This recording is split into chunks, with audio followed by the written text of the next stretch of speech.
Welcome to Guide Guru. We hope this video helps. You're on the TV and ready. Open the YouTube app and make sure you're signed in with the Google account whose history you want to clear. Once in, go straight to the left side menu and choose Settings. This saves time versus searching through profiles. If you're on a streaming device, use its remote to access the app quickly.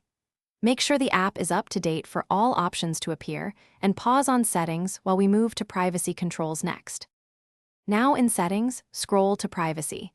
This is where search and watch history live. Select Clear Search History and the app will ask for confirmation.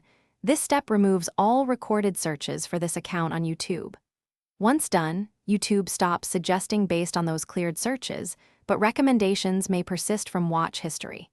Make sure to confirm on-screen prompts, and if you want continuous privacy, consider pausing search. Finish by choosing Pause Search History if you don't want future searches recorded. This keeps the clean slate intact. If the cleared history still appears, sign out of YouTube on the TV and sign back in, or force close and update the app to apply changes. As a last resort, visit your Google account's web and app activity on another device to remove YouTube-related entries.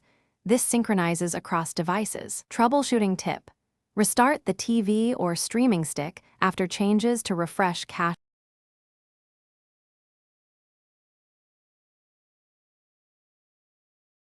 Thanks for watching. Consider subscribing if we helped you today.